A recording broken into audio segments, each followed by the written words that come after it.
Kung basihan kami, kung pwedeng bumili ng SUV or ganyan. Asan si Richard T? Sa inyo? So, kung pwede mo i-discuss, kaya mo? Meron kasi certain truly, may SUV pwede bilhin. Pero meron yung CC. Yung displacement. Engine displacement. Engine displacement na limitasyon. Hindi pwede 4.8 na lang, sir. Hindi pwede yun. Ang atin is, kaya na nakikita nyo karamihan Montero, karamihan Fortuner, kasi hindi dapat salamat sa engine displacement. Ano yung engine displacement? 3.0 ba? Surado ba sa dali ako? Ay, habang hindi namin alam, ayaw ko rin sabihin dahil mahirap na pero merong engine displacement na pwede bilhin. Even kami pwede rin kami. Pero RD level lang. 3,000 G-cell. 3,000 G-cell.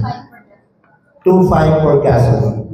Are you maybe know as to the amount of up to when that amount dapat? Wala na ito sinasabi doon kasi nga meron na po tayong bagong procurement law. Diba?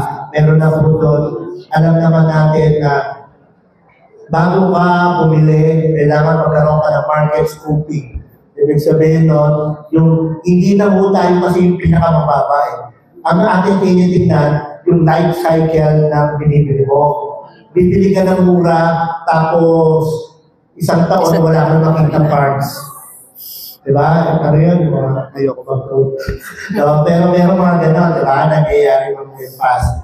Ngayon po, ang tinitingnan ko sa bagong procurement law is yung end user ay kailangan tingnan pag-aralan niya. Maraming ito sa kanya.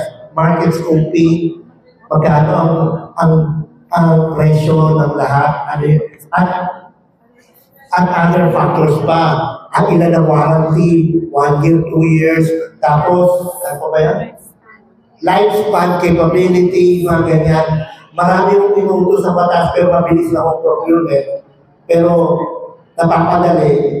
Kaso, ang responsibilidad niya yung end user. Hindi po kami. Kasi, meron naman po na tinitingnan kung exorbitant naman yung over naman yan. As far as yung mga sinabi mo nga, yung mga dream mo na mga mukhang exempted yan kapag sa direction pwede.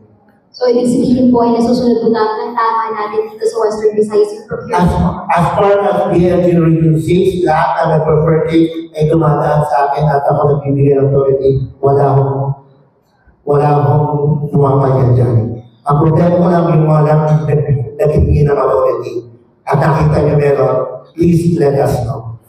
Thank you, Aaron. Alright, so thank you very much to our panel and of course to the members of the media who made this event a success.